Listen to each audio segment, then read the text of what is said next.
Meus amigos, no vídeo de hoje vocês irão assistir a última entrevista do Dr. Fleury, que era governador de São Paulo, no dia que aconteceu o famoso evento que ficou conhecido como o Massacre do Carandiru. Eu estou postando esse vídeo porque eu tenho recebido algumas críticas de pessoas invejosas e de alguns policiais que nunca fizeram nada pela instituição. Eu digo alguns, pessoal, porque a maioria reconhece o meu trabalho. Eu nunca recebi um centavo da Polícia Militar para divulgar os bons serviços que ela presta à população. E nesse vídeo vocês vão ver que eu trouxe o governador Fleury aqui na minha produtora, junto com a minha equipe, e fiz as perguntas pertinentes para que eu pudesse ajudar os policiais que foram condenados injustamente no episódio que ficou conhecido como o Massacre do Carandiru. Mais de 400 policiais entraram e poucos foram condenados. Então esta é a minha contribuição, depois da confiança que o comandante da época, Coronel Madia, depositou na minha pessoa. Então, pessoal, para quem diz que eu nunca fiz nada pela Polícia Militar, para quem diz que eu me aproveito, né, para me divulgar em cima da Polícia Militar, tá aí a minha contribuição. Eu fiz muito, muito pela Polícia Militar. São mais de 30 anos trabalhando de graça, respondendo processos, sendo injustiçado, sendo proibido de praticar as minhas atividades e ainda continuo sem poder fazer as gravações em toda a instituição, o que é muito injusto. Então fica aí um pouco da minha contribuição. Espero que quem esteja no governo, quem esteja na Secretaria de Segurança Pública, reconheça esse meu trabalho.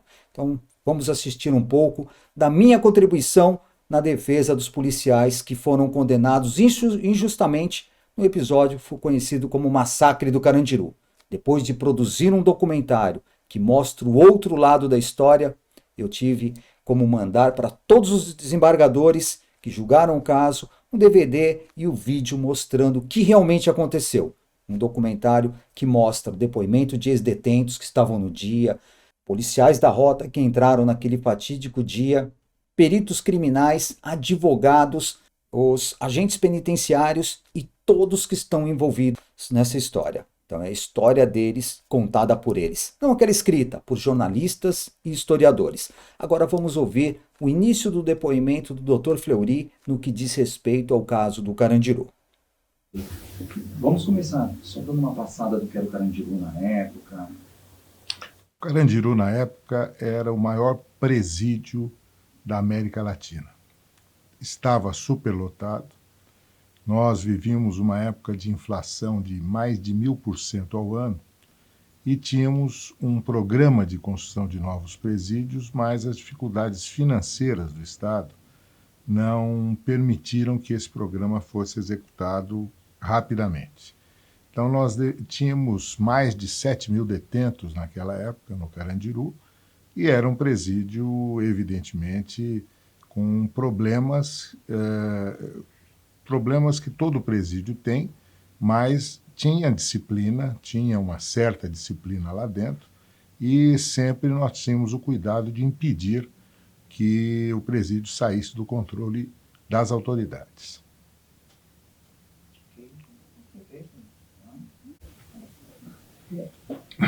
Agora, falamos um pouco sobre o Carandiru, sobre o que aconteceu naquele dia. Quanto mais puder detalhar. Bom, naquele dia, eu era governador de São Paulo, era a véspera de eleição, e nós já tínhamos as pesquisas eleitorais mostrando que as nossas possibilidades de irmos para o segundo turno aqui em São Paulo não existiam. Nosso candidato não tinha a menor chance de ganhar a eleição. Diante disso, eu fui a Sorocaba, onde o candidato do meu partido, do PMDB, tinha chance de ganhar a eleição. Eu fui para fazer um corpo a corpo, uma visita a Sorocaba. E eu me encontrava em Sorocaba quando, por volta de 3 horas da tarde, aproximadamente, já faz mais de 20 anos, mas eu acredito que tenha sido isso, eu recebi a notícia de que havia uma rebelião na casa de detenção, mas que tudo estava sob controle. Quem me ligou foi o secretário-chefe da Casa Civil, que me deu a notícia e disse que o secretário de Segurança, Dr. Pedro Franco, estava acompanhando e que estava sob controle. Eu, diante da expressão estava sob controle, eu terminei a visita, dei uma coletiva de imprensa ainda em Sorocaba, almocei na casa do meu candidato e aí embarcamos no helicóptero de retorno a São Paulo. Muito bem. Nós entramos no helicóptero aproximadamente às 4h30 da tarde. Só que essa viagem, que deveria durar 20 minutos, em razão do mau tempo, durou mais de 1 hora.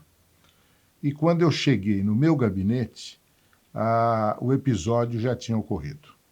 Já tinha havido a invasão e o secretário da Segurança me disse que havia necessidade de entrar e que a tropa havia entrado no Carandiru e que já tinha feito a intervenção.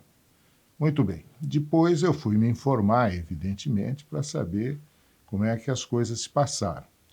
E pelas informações que eu colhi, eu não estava no meu gabinete, portanto, não pude dar a ordem de entrada, né? Até porque tinha total e absoluta confiança, e tenho ainda, no secretário da época, que poderia avaliar a situação. Mas se eu estivesse no meu gabinete, eu teria dado a ordem de entrar, porque a polícia não pode se omitir. E qual foi a notícia que eu tive da situação naquela tarde? Nós tínhamos cerca de 1.200 presos amotinados no pavilhão 9 da Casa de Detenção, se não me falha a memória, é pavilhão 9 mesmo, né? Nós tínhamos mais de 1.200 presos amotinados, já existiam 9 mortos, estava escurecendo, havia notícia de que eles tentariam uma fuga em massa e também eles colocaram fogo no próprio pavilhão e não deixavam o bombeiro entrar para combater as chamas. Então, era uma situação de extremo perigo e havia 4 juízes de direito presentes ao local e os 4 concordaram que aquele era o momento de entrar.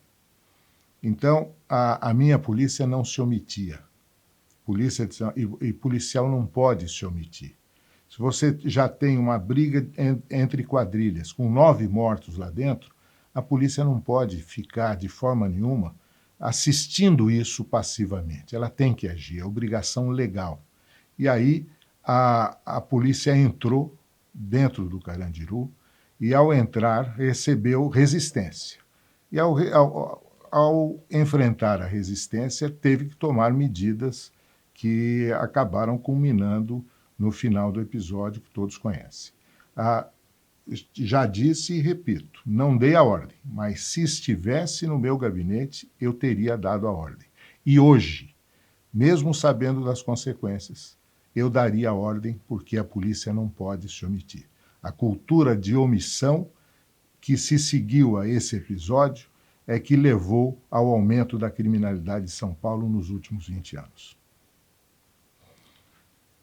Uma frase que no seu governo a polícia não se omitia. Exato. O preso não jogava futebol com a cabeça de outro preso. É verdade. Se o senhor puder... Claro. Vejam, naquele episódio, eu sempre digo o seguinte, a polícia entrou no momento que tinha que entrar, a polícia agiu porque tinha que agir. Agora, o que aconteceu dentro do presídio, a justiça teve 20 anos para individualizar as condutas. E se ela não fez isso, você não pode ter uma condenação de vários homens que estavam lá, alguns até sem arma, alguns sem disparar um tiro, outros que só participaram da entrada. Você não pode condenar todo mundo simplesmente dizendo, mas de alguma forma ele contribuiu.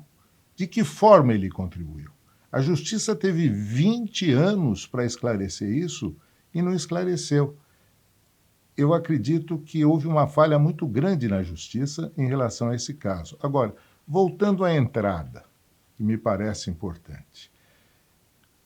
No meu governo, a polícia não se omitia. A polícia não pode se omitir, ela tem a obrigação legal de agir. E o que aconteceu? Em outras rebeliões que aconteceram em governos posteriores ao meu, nós tivemos preso jogando futebol com cabeça de preso que foi decapitado. E os policiais assistindo. isso é prevaricação, é omissão, isso não pode acontecer e no meu governo não acontecia. Eu digo sempre o seguinte: a entrada dentro do presídio foi legítima, tinha que ser feita, e as consequências que vieram depois. A justiça tinha a obrigação de esclarecer quem contribuiu para que isso acontecesse.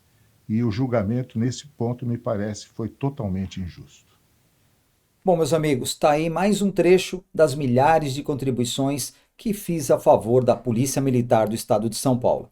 Infelizmente, o ex-governador Fleury faleceu no dia 15 de novembro de 2022, deixando essa contribuição para o documentário O Outro Lado do Carandiru, que está disponível aqui no meu canal.